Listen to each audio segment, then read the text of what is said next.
Now it says I'm live.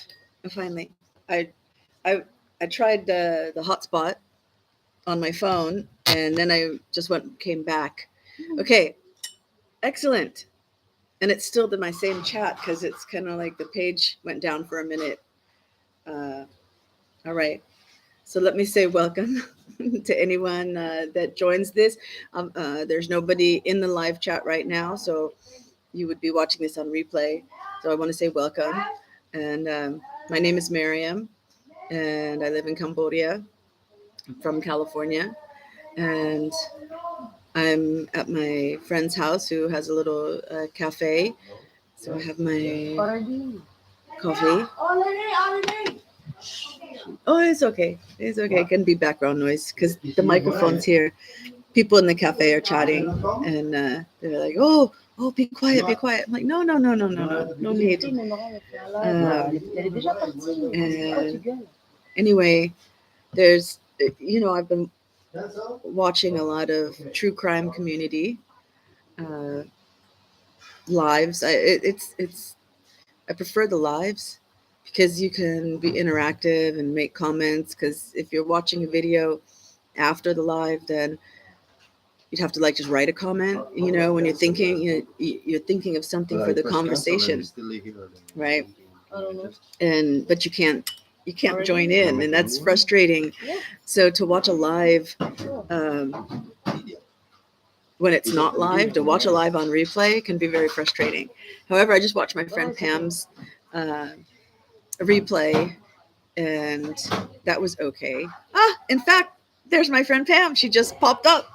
Um, I don't know if you heard me news that I was saying that I had just watched my friend's live, and of course I was watching it on replay, and it is frustrating to hear the conversation. To hear the person who's speaking and then see all the chat if their chat is on the replay. I know. Speak of the devil. So then and you can't join in, and you have these thoughts and you have these feelings. Of course, one of the things that Pam was talking about was that when you're live and when you have a lot of people in there, it's very hard to keep up with what's being said in the chat. I know, even as someone watching, you're listening to the person speaking, and then you're reading the chat at the same time, and it's hard. So even as someone watching, it's hard to keep up with everything that's going on. But live is so much better. And for me, I have 95 subscribers. So on my phone, I can't go live. I used to be able to. YouTube had changed the rules in the middle. And so a lot of my earlier live videos were right on my phone. Um, but now that you have to have the 1,000 subscribers in order to be able to go live on a phone, but you can still go live on a computer. So I have my laptop on. Um, yes, I am in Cambodia. Um, and I don't know, I can maybe show you guys around a little bit.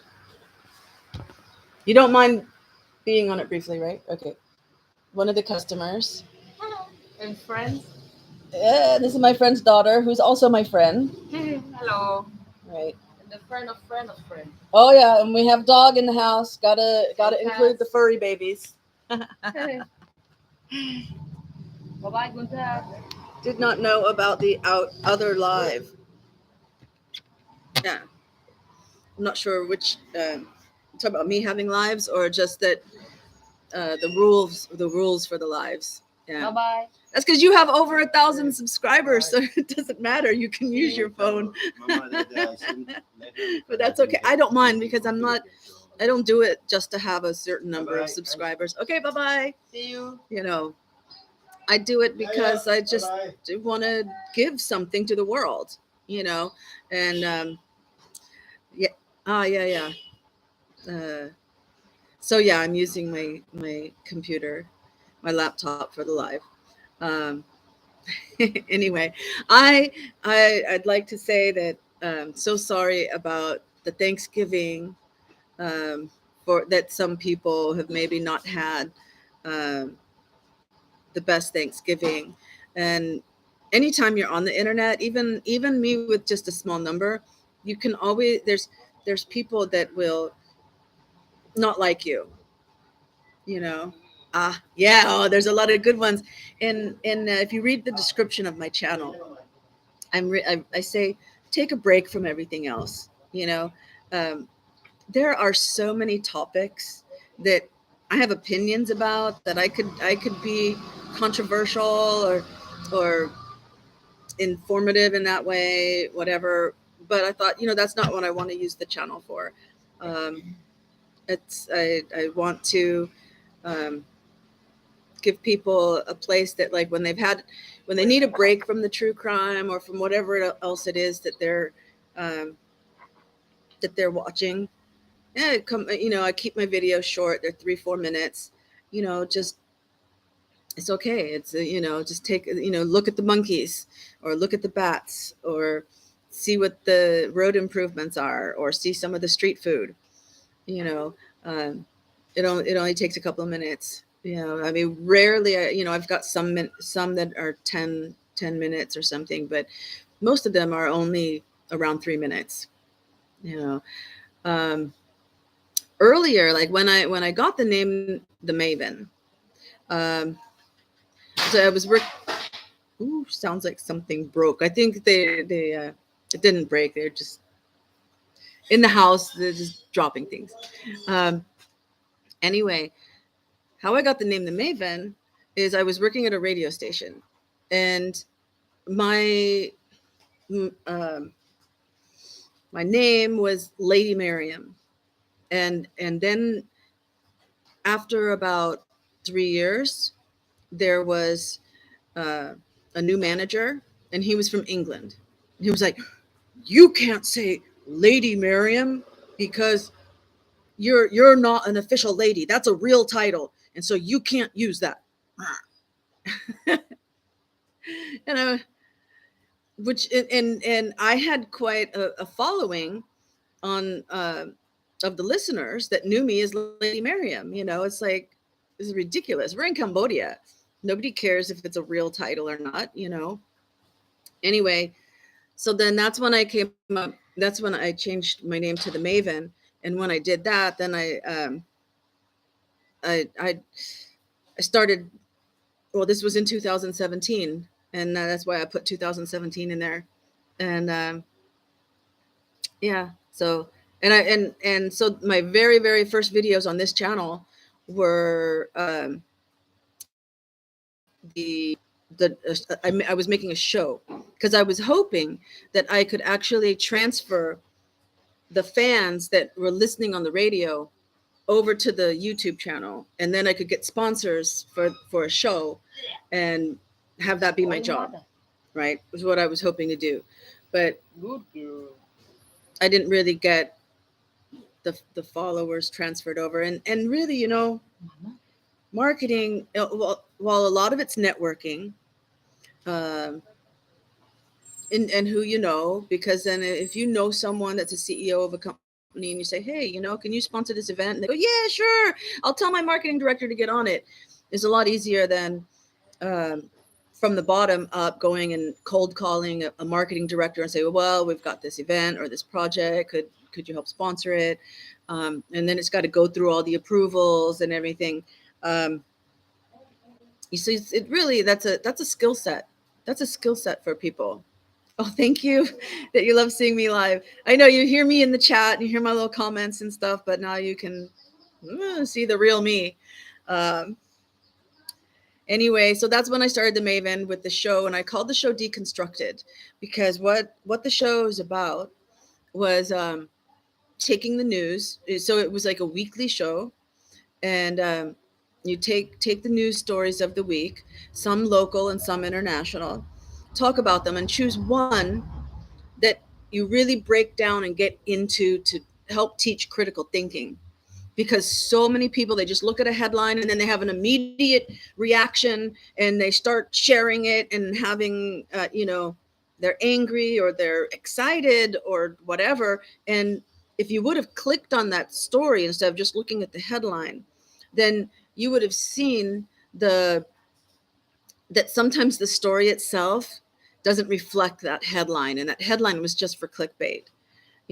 That's so often the case. Journalism is not what it used to be. Well, actually, I guess maybe it goes through cycles, because we have the whole term yellow journalism from back at like the turn of the century. And I think might have even been William Randolph Hearst or something that, I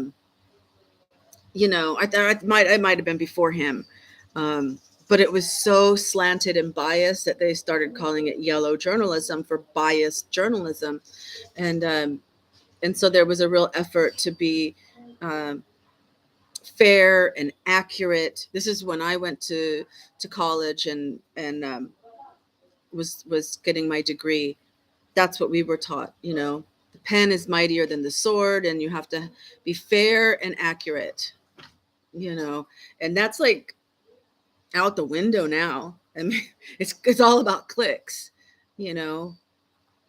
So I mean, I think when it was printed, and they relied on advertising and subscriptions, that you had to build a reputation, because you might have 2 newspapers in a city.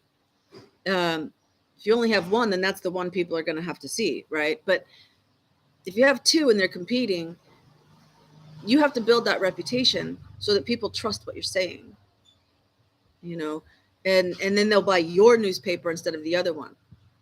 But anyway, and censorship, oh my gosh, now, yeah, it's just the world. I mean, I don't watch the news really anymore, unless I'm on YouTube and there's a news clip of a news station that's usually a local station about something. Like when the Idaho 4 first happened, I wanted to see what's the local station saying about it.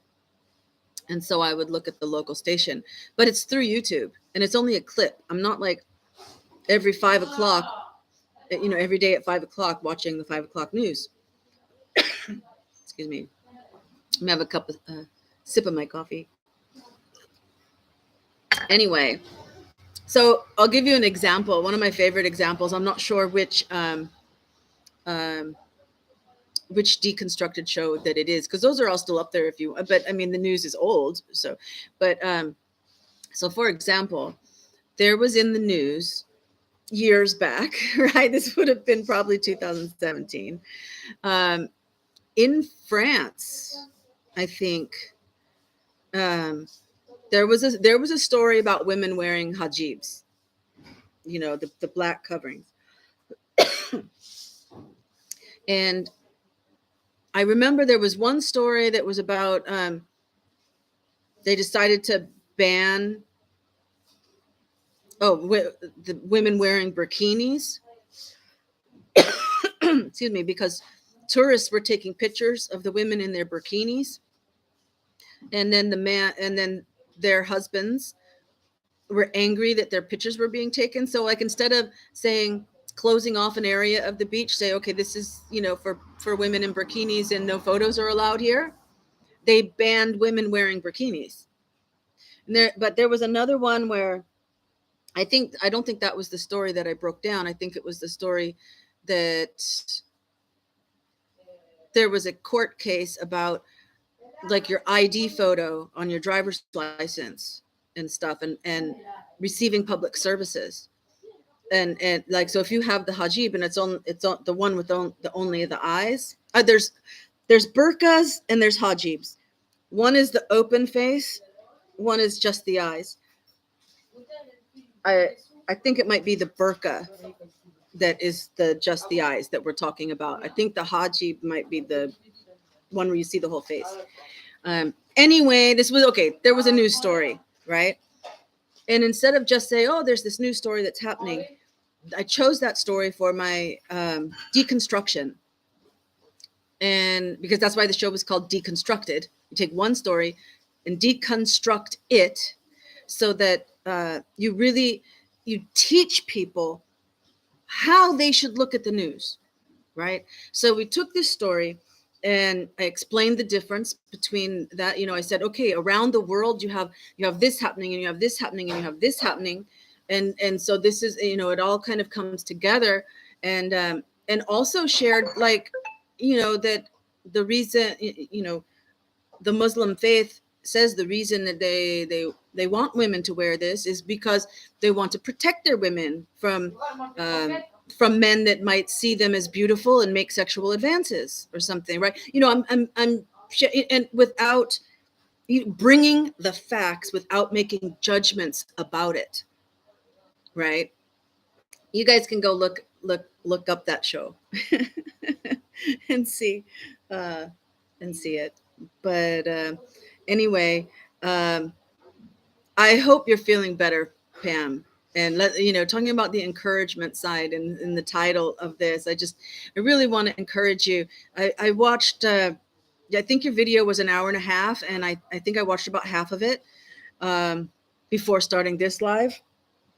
And you were talking about, like, oh, it's got to be all or nothing with the moderators and everything. And it's such a tough position to be in, because I don't need a moderator because I don't have that many people. And so maybe one day I'll have that problem. But, I was just feeling when you first started talking about it that you had seen these videos that were bashing you, I guess, and that just made it where you couldn't even eat your turkey. Oh, that's when I was like heartbroken, and I thought, I know that in your mind, I mean, from what you've said, okay, that in your mind, you needed to just like close up and protect yourself, right? But if you would have reached out, we were all there waiting, to share Thanksgiving with you. And we might have been able to start making you feel better enough that you could have eaten some of that turkey, I would hope. But what happened. But I just want to say that, like, if you ever feel like that again, that the people that come on your live, and that I was sleeping when you were live, because of the time difference. So that's why I didn't join in. But there's always someone around the world, whatever time you're there, and that you need us to help encourage you. We're going to be there for you. Don't be sorry. You're always saying you're sorry. You don't need to be sorry about that. It was, that's why I say I understand the feeling, and I'm not like some super empath or read tarot cards or anything like that, but I think I have a little bit of empath, right? Where sometimes I can understand feelings, and I just feel like you became that turtle, right? And you needed to protect yourself, and that was the way you did it. And so there's no judgment at all that's what you did. But I'm 56, and I was born in 1966. I had my birthday for this year. So what does that mean? Am I 55 or 56? I don't even like care, right? You're 60. So we're close to the same age. And, we're still learning new things every day. Me too, and anyway, my son, I'm encouraged that he didn't, I mean, in the past, if things don't go his way, sometimes he'll be angry and lash out. And so I talked with him about why he couldn't come stay with me, and he listened. I don't know that he believed it, right? But he definitely, and I had flat out said to him, I said, James, because he's like, oh, you just thought about the bad things that I did. I said, no, James, I didn't think about that's. I said, that's not the only thing that I thought about. I said, I also thought about if I say no, how you're going to feel. You could feel abandoned by me. Thank you. Brought me some water. You could feel abandoned, and it's the holidays, and you want to be with someone who is family, You can't be with your dad or grandma or anything like that, but you can be with me because I'm here. So if I say no, then you feel abandoned and rejected and everything. So I kept thinking, how can I make this work? How can I make this work? And every time that I was like trying to make it work, I couldn't. And so I can't do it, you know? Um, and so then that was like before yesterday. And then yesterday I met with him because he was working on his motorcycle on Thanksgiving, and he couldn't get it to run, and so he called me and said, "Mom, it's late. I'm not going to be able to meet with you because I know you like to." He understands that I don't like to be out late at night, not because it's so dangerous, um, but I do ride my own motorcycle, and so there's a higher risk because other people are drunk, not me, but other people are, and so there's just more risk on the road, um, but not like I'm worried about gangs or anything like that. Anyway, um, so we had this conversation on the phone, and I even told him, I said, I appreciate that you're thinking of me and telling me this. So yeah, here I'll send you $5 so you can get something to eat or whatever. And then so the next day we met up, and he didn't. I think he realized that I wasn't gonna let him live with me. Although he did kind of mention, well, that's why I was hoping this, hoping that I was. How am I gonna get my life right unless I come back and live with you? I can't do it unless I come back to live with you. And I'm like, well, no, we're going to think of some solutions. And I told him, I said, I have this group of friends that we're like family. And there was a live chat, and I mentioned that I'd like prayers for my son. That's all I said to him, that I'd like prayers for my son. He's lost his job and he needs help. And they mentioned, well, why don't you start a GoFundMe? And I said, oh, I've never done that before, but I suppose I could. And so I want to ask you, James, what do you think? What, I can't just say, oh, send money for my son. No, it has to be something specific. So what would help you change your life? And then he said that he needs to, if he had a trailer, because I said, would you like, we have tuk-tuks. I said, would it be a tuk-tuk? And then you could drive people around in the tuk-tuk and make money that way or whatever. And he said, no, a trailer, because then I could, you know, do remodeling and things like this, handyman. Yeah. And also if somebody needed move from house to house. Oh, okay. Yeah, if you can share now when you're in chat. Oh, I'm on top chat, not live chat. Let me change that. I hope I didn't miss, since it's just you in here, I hope I didn't miss any of your messages. No, it looks like it's okay. You can't post a link as someone who's watching on chat, but I don't know. I suppose if you put the link, if you oh, thanks. I was thinking of changing the pictures. Then and because maybe some people don't see that there's a picture of James at the bottom. So I need to go into that because I woke up, I took a shower, fed the animals, and then started this live, right? So what I want to do today is go into the manage the project and switch the pictures. Put the picture of James and me at the top, and then put the picture of the cart on the inside. But yeah, okay. And so it's not like that cart is for sale, but we were walking looking for a guest house that was under $10 a night, and I saw that one, so I took a picture of it, and then I walked.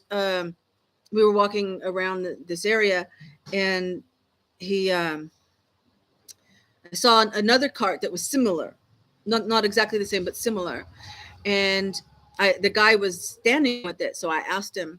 I said, in Khmer, he didn't speak any English, and I don't speak a lot of Khmer. I don't think, but most Cambodians think I know a lot of Khmer. And so I was able to communicate with him and ask him how much does your cart cost. It had the motorcycle was like attached to it.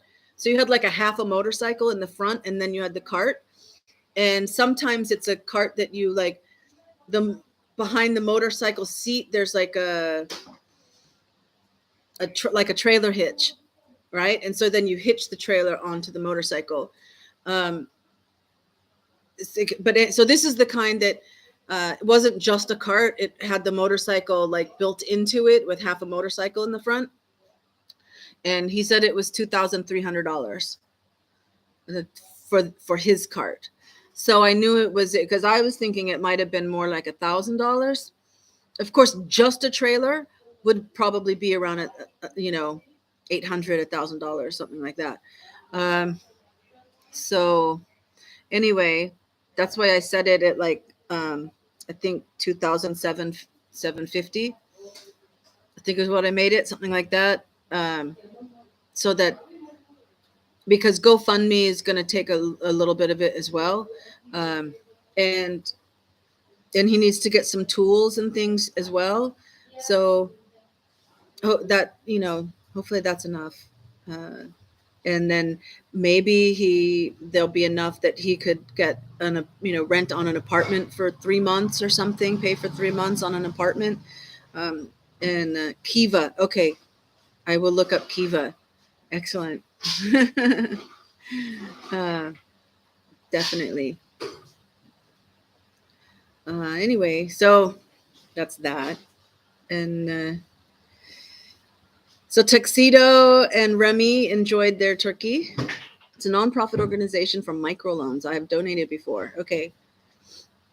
I'll definitely check it out. And also microfinancing is very big here in Cambodia, but I think it's mostly just for the locals, but maybe this Kiva would have something different, that would be available and that James would qualify for. So I'll definitely check it out. Thank you so much. I know when I'm the one on chat, and this is how sometimes like I'm in Squirrels on Fire or T-Rev, or even with you, but mostly I'm mentioning them because they're like digging, right? And they say, "Oh, what's the name of somebody?" or "Where was that?" or when was this?" or "How old was this?" And I just go, I think it was T-Rev.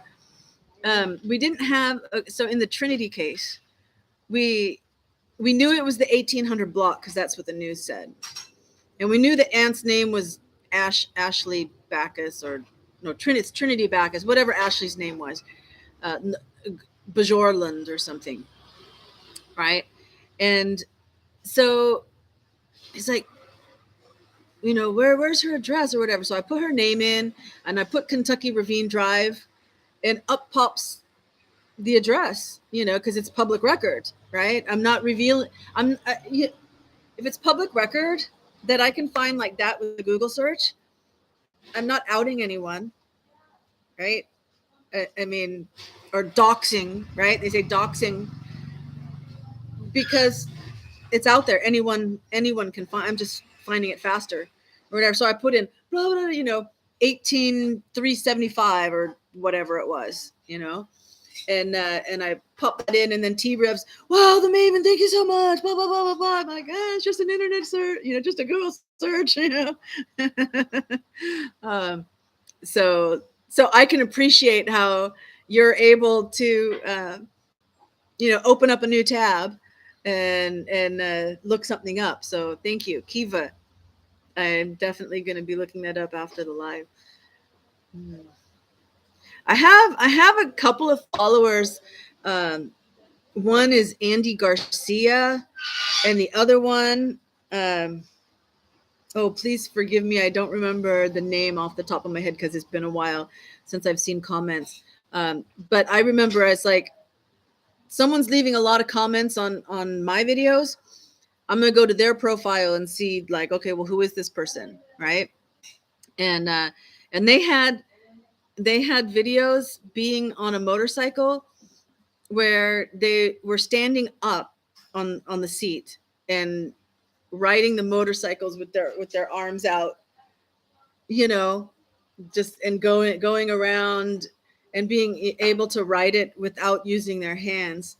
Um, and so if you happen to watch this on replay and you hear me mention you, you know that I remember you. I just, and see, that's the thing about me. I don't always, people say, do you know so and so? Do you know so and so? And I'm like, maybe.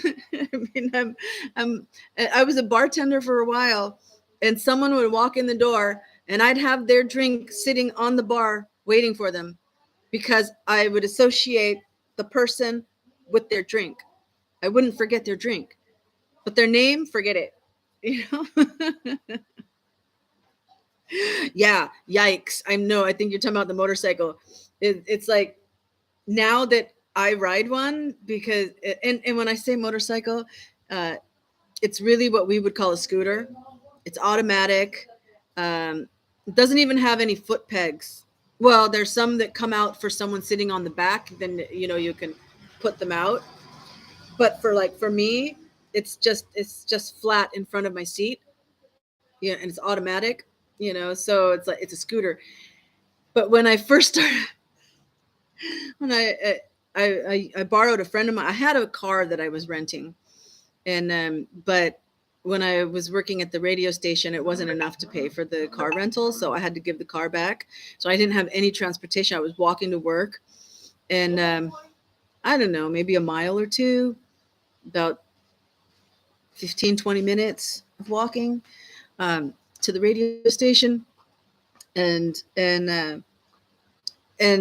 so my friend said, "Here, take my moto," because my time on the radio was only like a 2 or 3 hour show, and then I come back home. And so she's like, take my motorcycle. I'm like, okay, and I'm like riding it, and now I'm fine. And I got my own because it's cheaper. And driving a car, I was able to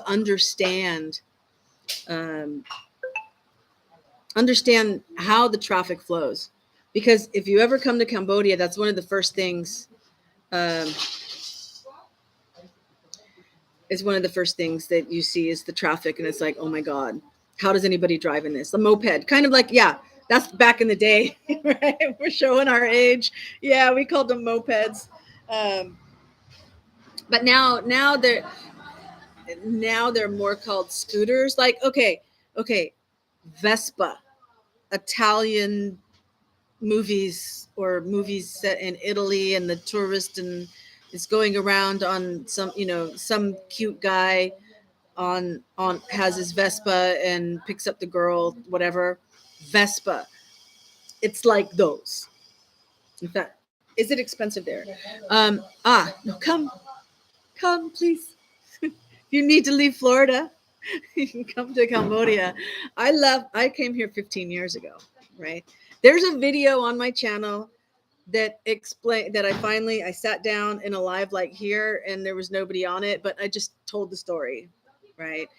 So you can learn all about how and why I came here. But as far as the expenses, you can get a really nice apartment for, like, I'd say 300 a month. I pay 500, but it's more of like a townhouse, and it kind of has a gated yard around, kind of the way this one has a yard. Mine also has like a little bit of yard for the two dogs. Okay, you can definitely live for under 1,000 a month. That's not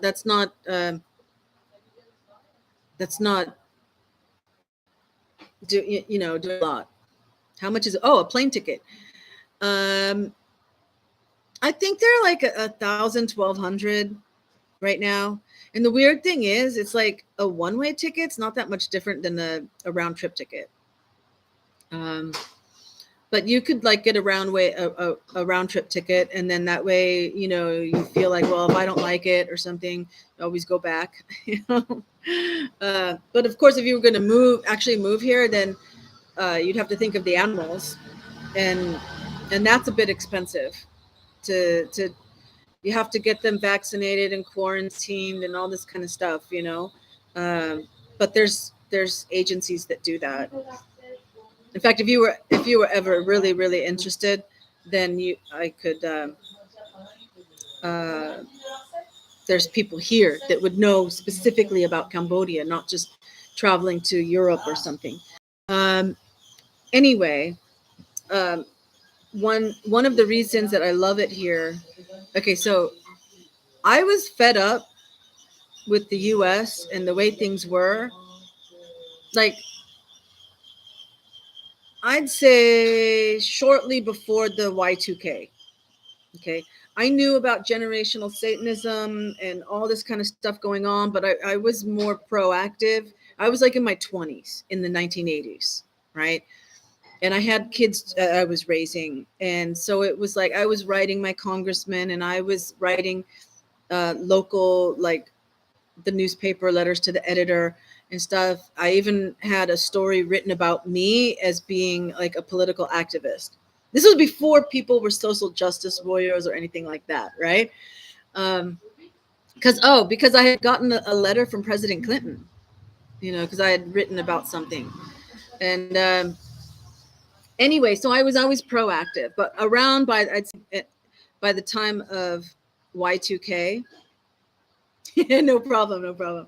Then I was like fed up. I was like, my ancestors came to America looking for a better life. I'm going to follow their footsteps and I'm going to go somewhere else for a better life, And so I was 40 when I came here, and I love the weather. You're in Florida, the South. It's not, it's well, I'd say it's similar. It's very similar to Florida, but maybe it's not near as humid. I lived in Georgia for a while. My friend lived in Daytona, and I would visit her. My dad had family, and we'd visit them. So I'm completely aware of how humid Florida and the South is. It is okay. It's a tropical country. It's not that humid.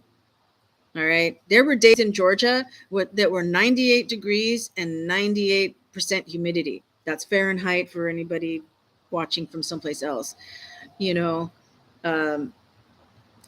never like that here ever.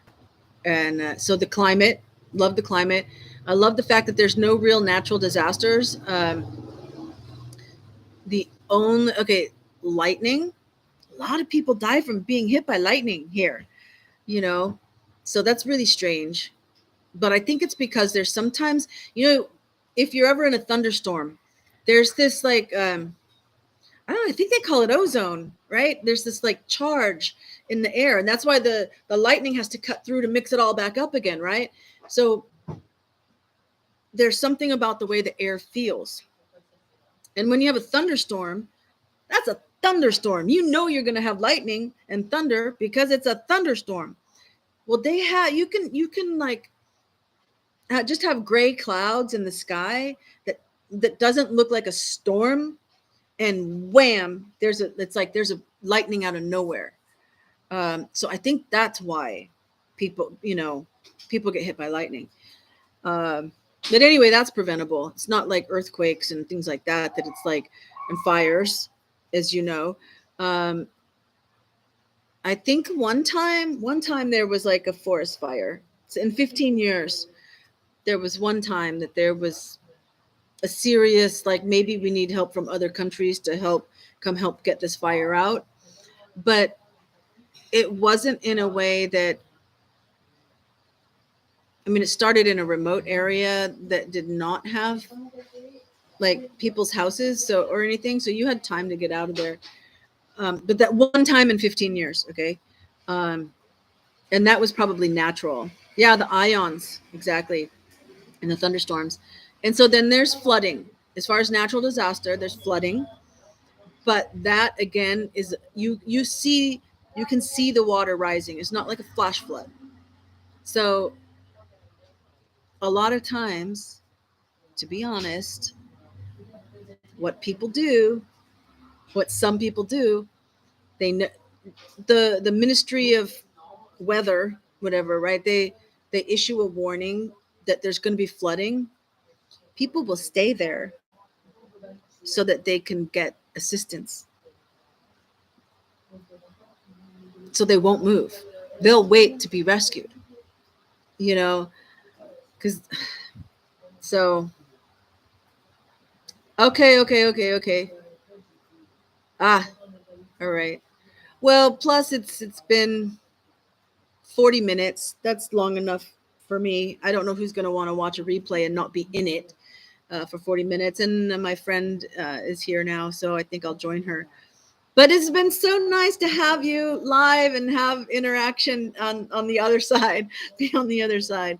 That's really good. Just talk about random things and not worry. And I just really wanted to give encouragement as well. So you go have a blessed day, and we'll be praying for each other. Let's say a quick little prayer. Dear Heavenly Father, thank you so much that we have family and friends that can help support us, and we can help take care of each other, and you can also send your blessings in whatever way is needed. In Jesus' name, amen. Okay. Bye. See you next time.